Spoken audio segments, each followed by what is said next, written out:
માનસી તો થઈ જાય. કરવામાં આવે ને માનસી ન કહેવાય. માનસી સેવા એ અવસ્થાનું નામ છે, પ્રવૃત્તિનું નામ નથી. કારણ કે જે દિવસે તમે એ અવસ્થામાં આવી જાઓ એટલે બધી પ્રવૃત્તિ શરીરની શાંત થઈ જાય અને મન અખંડ ભગવત સેવામાં લાગી જાય. માનસી સા પરામતા આસ્કરણદાસજી ને હતી એટલે યુદ્ધના મેદાનમાં માનસી ચાલી રહી હતી. આપણે ત્યાં તો વાર્તામાં આવે છે ને, પેલા કંજુ શેઠની વાર્તા આવે છે.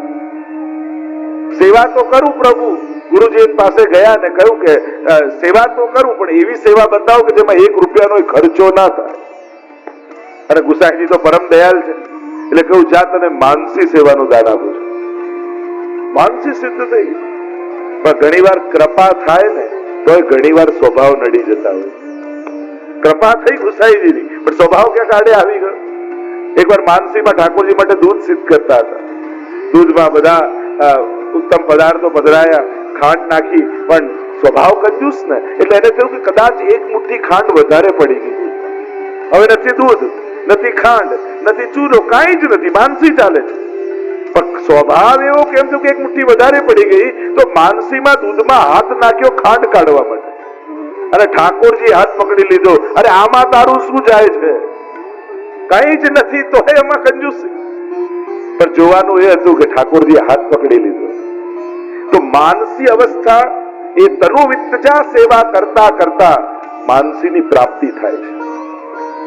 આપણે જે મનથી કરીએ એ સેવાની ભાવના કહેવાય કે અમે સેવા ભાવના કરીએ, પણ માનસી સેવા ન કહેવાય. સેવાની માનસી કહી શકાય પણ માનસી સેવા ન કહી શકાય. માનસી સા પરામતા એ તો પરમ છે. એમાં 7 વસ્તુ બાધક છે એમ કહ્યું. પહેલું કહ્યું ઇન્દ્રિયો, ઇન્દ્રિયા. સુબોધનીમાં પણ મહાપ્રભુજી આજ્ઞા કરે છે કે 2 પ્રકારની ઇન્દ્રિયો દ્વિતીય સ્કંદમાં કહ્યું કે આસુરી અને દૈવી. આસુરી વધારે બલિષ્ઠ છે એમ કહી રહ્યા મહાપ્રભુ. આ ઇન્દ્રિયો બાધક છે. આ ઇન્દ્રિયોની લોલુપતા, ઇન્દ્રિયોની લાલસા, આ મનનો ઉપયોગ કરીને ઇન્દ્રિયો વિષયોને ભોગવી રહ્યા છે. આ મન ભોગવે છે અને એટલા માટે ઇન્દ્રિયોનો નિગ્રહ કરીને પણ ઠાકોરજીમાં લગાડો. ઇન્દ્રિયો, બીજું કહ્યું વિષયો, કામનાઓ, ઈચ્છાઓ. જો આપણે સત્સંગ કરતા કરતા અત્યારે આપણું સ્તર કામનાઓનું છે, અનેક કામનાઓથી ભરાયેલું મન છે. હવે સત્સંગથી એને ઉપાડી અને કામનાના સ્તરમાંથી ભાવનાના સ્તર પર લઈ જવાનું છે. સ્વ માટે થાય એ કામના, પ્રભુ માટે થાય એ ભાવના. એટલે અત્યારે આપણું સ્તર કામનાઓનું છે. અનેક વિધ કામનાઓથી ગ્રસિત આપણું મન છે, જે મન જ પતનનું કારણ થઈ જાય. લોકો કે મન ભટકે એટલે તમારું મન તમને છોડીને બધે આંટા મારે. તો મન બધે જાય છે કે બધું મનમાં આવે છે? સાચું શું? આપણે તો ઓલવેઝ એમ જ બોલીએ મારું મન બધે જાય છે એટલે મન તમને મૂકીને બધે જાય. અહીંયા ડોક્ટરો તો ઘણા છે, તમે ડિસેક્શન કરો બોડીનું, મન મળે ક્યાં? મન ક્યાં છે?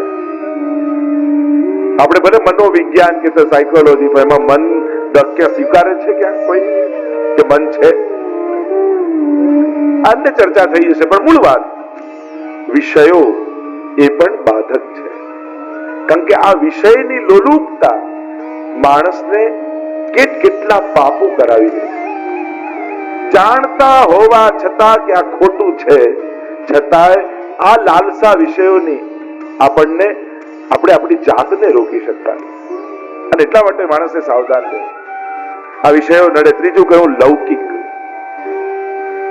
મેં કહ્યું કોઈ પદાર્થ લૌકિક હોતું નથી, એના ઉપયોગ કરવાની વૃત્તિ લૌકિક કે અલૌકિક હોય છે. ચોથું કહ્યું આપણી બુદ્ધિ. આ બુદ્ધિ ત્યારે કહેવાય, સુમતિ ત્યારે કહેવાય જ્યારે આપણા ભક્તિમાં એ સહાયક થઈ જાય. પણ હંમેશા બુદ્ધિ કંઈક જુદું વિચારે છે. બુદ્ધિનો નેચર કેવો છે? બુદ્ધિ બહુ સ્વાર્થી છે. જોજો, તમે બધું જ સાંભળો પણ છેલ્લે કરો એ જેમાં તમારું સ્વાર્થ સિદ્ધ થતો હોય, જેમાં તમને કંઈક લાભ થતો હોય. એટલે બુદ્ધિને પગનું અંતર કેટલું? 5 ફૂટ, 5.5 ફૂટ. પણ અહીંયાની વાત અહીંયા સુધી આવતા આવતા 80 વર્ષ નીકળી જાય છે. આ 5 ફૂટનું અંતર કાપતા કાપતા જિંદગી ખતમ થઈ જાય કે એક વિચાર આચરણ બનતા બનતા જીવન સમાપ્ત થઈ. દર્શન કરવામાં 5 મિનિટ લાગે, પણ દર્શન કરવા જવું એ વિચાર આવતા આવતા 60 વર્ષ નીકળી જાય. બાકી દર્શન કરવામાં ક્યાં વાર લાગે? 5 મિનિટ લાગે. પણ સીડીઓ ચડવાની ઈચ્છા થવી એમાં 60 વર્ષ જિંદગીના ગુજરી જાય. અને એટલા માટે આ બુદ્ધિ પણ ઘણીવાર પ્રતિબંધ બની જાય છે, આપણને છેતરનારી થઈ જાય છે. અને એટલા માટે એનો નિગ્રહ કરો. જો તમારે લાખોમાં એક બનવું છે, આપણે જેમ ઈચ્છીએ ને કે હું આમ મહેનત કરું, આ જગ્યાએ પહોંચી જાઉં, કોઈએ પામ્યું ના હોય, આમ લાખોમાં એક થઈ જાઉં. તમારે થવું છે લાખોમાં એક? તમને સાવ સહેલો રસ્તો બતાવો.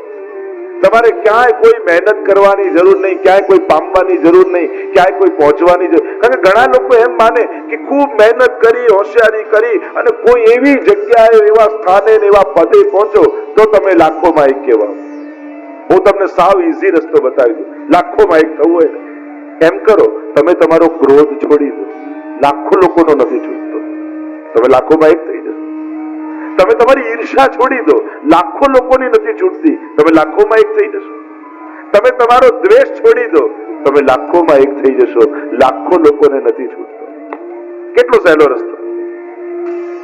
લાખોમાં એક થઈ જાઓ, ખાલી ક્રોધ છોડીને, ખાલી ઈર્ષા છોડીને, ખાલી દ્વેષ છોડીને. કંઈક પામીને યા ક્યાંક પહોંચીને જ વિશેષ નથી થવાતું, કંઈક બદલાવ કરીને પણ વિશેષ થઈ શકાય, કંઈક છોડીને પણ વિશેષ થઈ. એ ગણિત આપણે ભૂલી જઈએ. તમે આખી એક મહાત્માઓની પરંપરા જુઓ, એમણે ક્યાંય સંસારનું કંઈ પામ્યું નહીં, પણ પોતાની અંદર રહેલું કંઈક છોડ્યું તો કરોડોમાં એક થઈ ગયા. એટલે એ ગણિત તમે ગણશો તો કરોડોમાં એક થવાય છે, લાખોમાં એક થવાય છે. આપણે એમ માનીએ છીએ કે ના, કંઈક બહુ જ પરિશ્રમ કરી આખી જિંદગીનો ભોગ આપી કોઈ એવા વિશેષ સ્થાન ઉપર પહોંચીએ તો જ વિશેષ બનાય. ના, પરિવર્તન કરીને પણ વિશેષ થવાય છે. અહીંયા શ્રી હરિરાય મહાપ્રભુ સમજાવે, બુદ્ધિ 5મું કહ્યું પ્રતિબંધ, 6મું કહ્યું ઉદ્વેગ, 7મું કહ્યું લૌકિક ભોગ. આ બધા માનસી સેવામાં બંધન કરતા છે, કારણ કે આ બધા મનને પકડી રાખે છે, ભગવાન તરફ જવા નથી દેતા. અને એટલા માટે અહીંયા શ્રી હરિરાય મહાપ્રભુજી આપણને સમજાવે છે આગળ 33મા શ્લોકમાં, આ ભગવત ભાવમાં પ્રતિબંધ શેનાથી આવે છે? જો ભાવ આપણે બધા જ ઈચ્છીએ છીએ. ઘણા લોકો આવીને વિનંતી કરે કે આશીર્વાદ આપો, અમારી અંદર ભક્તિ જાગે, ભાવ જાગે, પ્રભુમાં પરમ અનુરાગ જાગે. તો આ ભક્તિ પ્રાપ્તિમાં પ્રતિબંધ શું છે એ સમજાવતા 33મા શ્લોકમાં હરિરાયજી આજ્ઞા કરે. 3 વસ્તુની વાત કરી. સૌથી પહેલું કહ્યું દુષ્ટા અન્ન ભક્ષણ. આ બુદ્ધિ અને મન ક્યાંથી બગડવાની શરૂઆત થાય? આ ભાવનાઓ ક્યાંથી બગડે છે? આ મન, કારણ કે શાસ્ત્ર એમ કહે છે કે અન્નથી મન બને છે. એટલે સૌથી પહેલા કહ્યું દુષ્ટ વ્યક્તિનું અન્ન ખાવાથી બુદ્ધિ બગડે છે. ભાગવતજીમાં પણ ચર્ચા આવી, મહાપ્રભુજીએ પણ કરી છે કે અશ્વત્થામા જ્યારે આ પાંડવોના બાળકોના વધ કરીને જાય છે અને આવી દુર્બુદ્ધિ એની થઈ કે છેલ્લે ઉત્તરાના ગર્ભને મારવા માટે બ્રહ્માસ્ત્ર છોડ્યું છે. ત્યારે પ્રશ્ન ઉઠાવ્યો કે અશ્વત્થામાની આવી બુદ્ધિ બગડી કેમ? આવી કેમ બુદ્ધિ થઈ? ચિરંજીવીઓમાં અશ્વત્થામાનું સ્મરણ કરાય છે. અશ્વત્થામા બલિર વ્યાસો હનુમાન વિભીષણ કૃપા પરશુરામશ્ચ સપ્તૈતે ચિરજીવિન. અને 8મા માર્કંડેય ઋષિ. આજે પણ અમારા વલ્લભકુલને ત્યાં જયારે પણ જન્મદિવસ હોય ને ત્યારે માર્કંડેય પૂજા થાય. એ માર્કંડેય પૂજા શું છે? આ અષ્ટ ચિરંજીવીઓનું પૂજન કરવામાં આવે જેથી દીર્ઘાયુની પ્રાપ્તિ થાય. 8ના આશીર્વાદ લો તો દીર્ઘાયુની પ્રાપ્તિ થાય. એને કહેવાય માર્કંડેય પૂજા.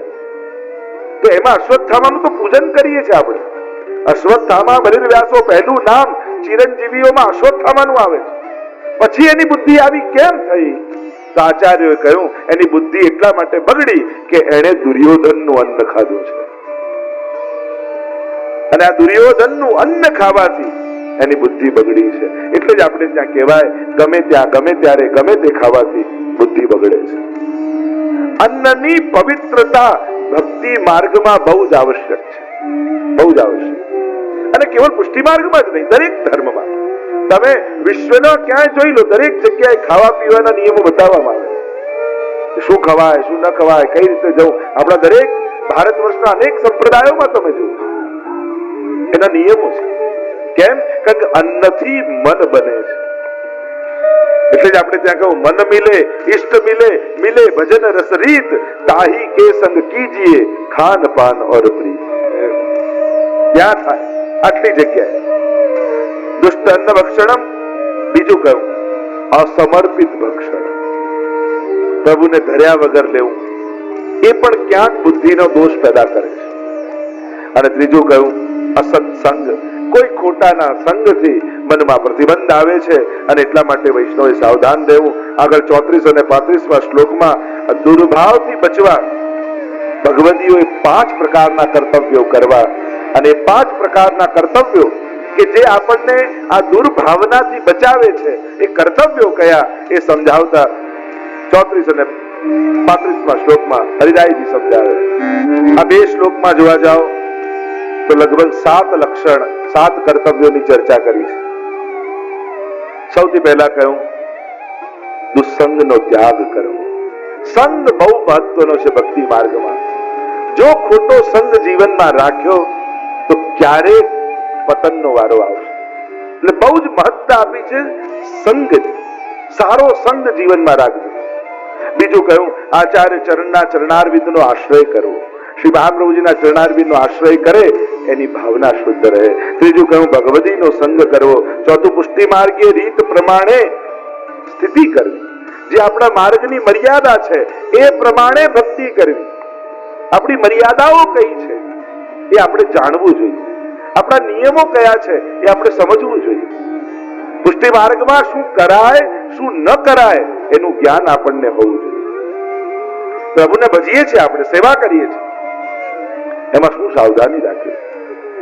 આગળ કહ્યું ગુરુની આજ્ઞા પ્રમાણે સેવા કરવી. આગળ કહ્યું વિષયમાં વૈરાગ્ય રાખો, સંતોષ રાખો. અને છેલ્લે કહ્યું હંમેશા આનંદમાં રહી સદાનંદ રૂપ શ્રી કૃષ્ણની સેવા કરવી. વૈષ્ણવે સદા પ્રસન્ન રહેવું જોઈએ. આ મનનું તપ છે. ઉત્તમ ભાવના સિદ્ધ કરવા માટે પ્રસન્નતા જરૂરી છે. સેવામાં જ્યારે પણ જાઓ પ્રસન્ન થઈને જાઓ, આનંદમાં થઈને જાઓ. આ અપરસ કરતા વધારે મહત્વનું છે. અપરસ કરો પણ ક્રોધ કરતા કરતા જાઓ ને તો અપરસ છોવાઈ જાય. એટલે પ્રસન્નતા પહેલું ડગલું છે. અને એટલા માટે જ્યારે પણ ભગવત સેવામાં જાઓ પ્રસન્ન થઈ ઠાકોરજીની સેવામાં પ્રવેશ કરવો જોઈએ, જેથી મન પ્રફુલ્લિત થાય. મનનું તપ શાસ્ત્રોએ બતાવ્યું. મન પ્રસાદ સૌમ્યત્વમ મૌનમ આત્મ વિનિગ્રહ ભાવ સંશુદ્ધિ એતત તપો માનસ મુચ્યતે. ગીતાજીમાં ભગવાન મનનું તપ કહે છે. અને મનનું તપ શું છે? મન પ્રસાદ. મનને પ્રસન્ન રાખવું એ મનનું તપ છે. મન માટે બહુ અઘરું છે. મનનો એક સ્વભાવ છે, એને દુખી રહેવું બહુ ગમે છે. આ મનનો સ્વભાવ. તમે ગમે ત્યાં જાઓ, કોઈ ત્યાં ગમે ત્યાં સારા લગ્નમાં જમણવારમાં જઈને આવ્યા હોય ને, બધું સારું બન્યું હોય કે બાકી બધું બરાબર હતું પણ સલાડ નહોતો. આ માણસનો સ્વભાવ. ક્યાંકથી ને ક્યાંકથી કોઈક ને કંઈક દુઃખ ગોતીને આવી જાય. આ મન છે ને એ પાણી જેવું છે, જ્યાં ઢાલ જુએ ત્યાં વહેવા લાગે. મન પ્રસાદ, મનને પ્રસન્ન રાખે. સૌમ્યત્વ, મનને બહુ કઠોર નહીં બનાવી દો, સૌમ્ય રાખે. મૌનમ, મૌન એ વાણીનું તપ નથી, મૌન એ મનનું તપ છે. મૌન એટલે શબ્દોનો અભાવ નહીં, મૌન એટલે માંગનો અભાવ મનમાંથી થઈ જાય, એનું નામ મૌન છે. માંગ સમાપ્ત થઈ જાય એનું નામ મૌન. ઘણી વાર આપણે મૌન રાખીએ તો હાથથી ઇશારો કરીને કરીએ, એટલે મન તો બોલી જ રહ્યું છે. આ તો વાણી તમે આ કરો તો ઈચ્છાઓ ને આ તો ચાલી જ રહ્યું છે. માંગ